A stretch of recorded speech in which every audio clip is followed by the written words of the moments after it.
1978, two young men named Norman Packard and Doyne Farmer walked into a Las Vegas casino. In that time, roulette reigned as the most popular game. It's perceived as entirely random and unbeatable. However, these two men, equipped with scientific knowledge, aim to challenge this notion.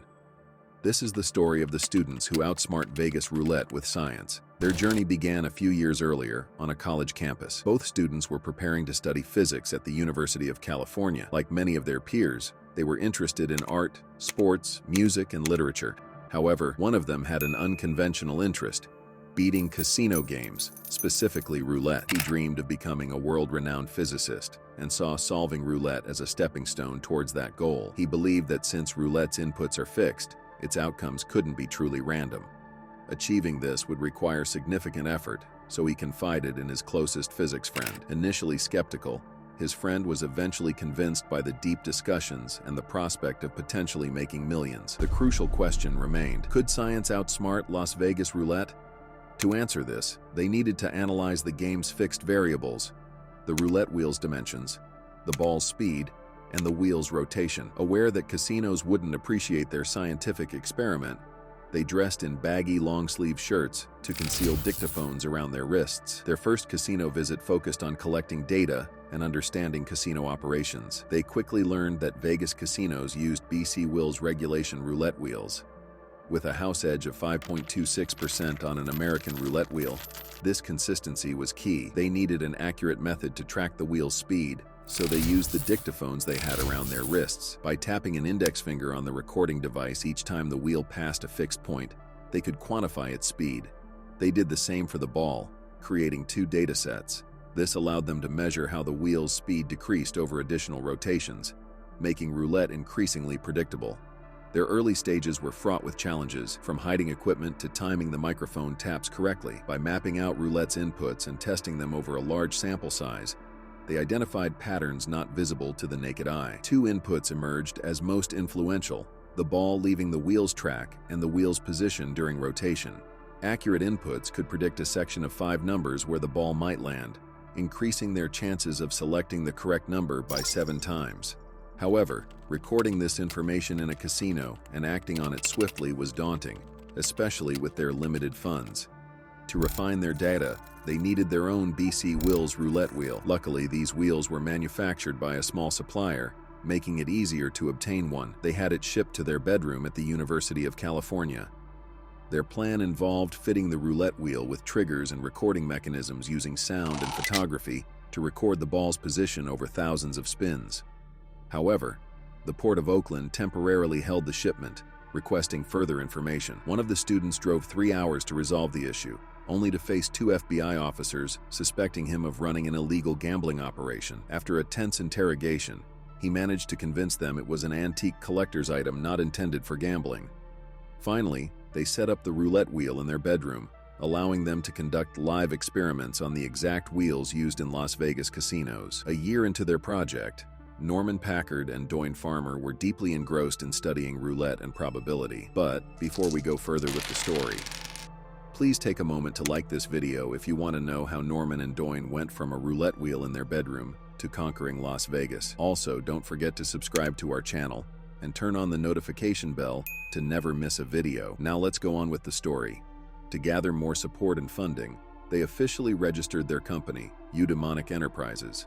Their goal extended beyond beating casinos. They aspired to use their winnings to start a commune and challenge societal restrictions. This story of two physics students using science to defy the randomness of roulette is a testament to their ingenuity and determination.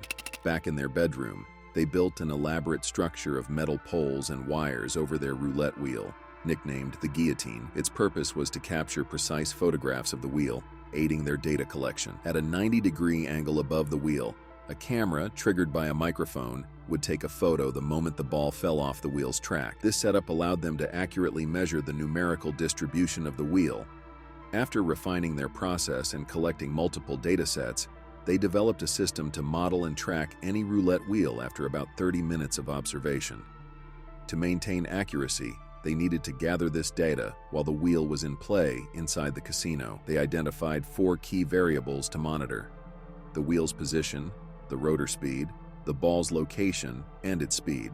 The challenge was collecting this data discreetly and performing rapid calculations. They realized the solution lay in using a computer. With Doyne's programming skills, they wrote a program to handle the calculations. However, hiding a reliable computer under their clothes was the tricky part. They needed a custom-built device that could be concealed. Norman constructed a computer with the main circuit board strapped to the player's chest, thin wires running down to a switch in the shoe, and outputs managed via a small electromagnetic device. Powered by batteries under the armpit, this setup allowed them to input data and receive results without arousing suspicion. In 1977, Doyne nervously walked into a Las Vegas casino for their first real test. Despite the cold, he was sweating profusely. He started by placing low-stakes bets, gradually settling into a rhythm. Using his hidden switch, he tracked the wheel's rotation and the ball's speed, allowing the computer to process the data and send signals back. He had just 12 to 18 seconds to input data, receive the signal, and place a bet. Despite the awkwardness, the advantage was clear. They had a 20% edge over the house. As his winnings grew, so did the attention from casino staff. He noticed a man with a radio, likely a pit boss, watching him. Moreover, the sweat on his body amplified the computer's shocks, making it unbearable. Desperate, he fled to the restroom, where the casino staff followed him. Hidden in a restroom, Doyne removed the electromagnetic pad from his chest. Just as the tension peaked, the casino staff was called away for an emergency, allowing Doyne to make a hasty exit with his winnings. Realizing their system worked, they knew they needed to scale up. They planned to hit casinos in pairs, one player collecting data and signaling hot numbers, and another placing bets.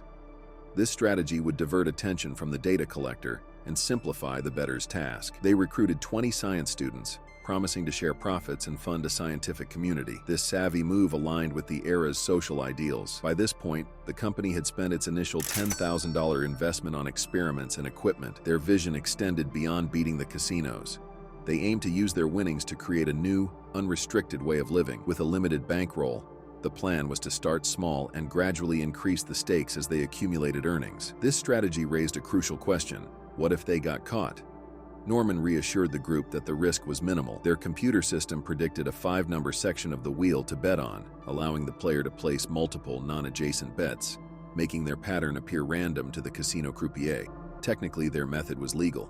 Being physics enthusiasts with little casino experience, they felt confident. They justified their actions by pointing out the substantial profits casinos already made. Their goal was to launch their assault on Las Vegas over the summer break.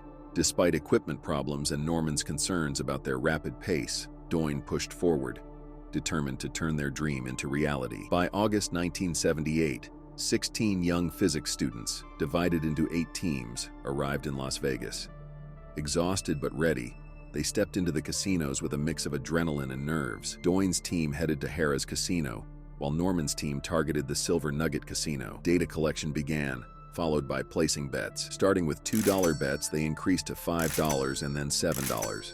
In the first hour, Doyne's team was up $1,200, equivalent to $7,000 today. The other teams aimed for similar success. The excitement was palpable until casino security started noticing the unusual activity. The young, inexperienced players stood out among regular patrons. After a night's play, the teams regrouped with concerns about the increasingly suspicious casino staff. One team member had suffered severe skin irritation from the electromagnetic shocks, and there were multiple complaints about malfunctioning equipment. The primitive technology of the era caused broken wires, electric shocks, and heightened tension.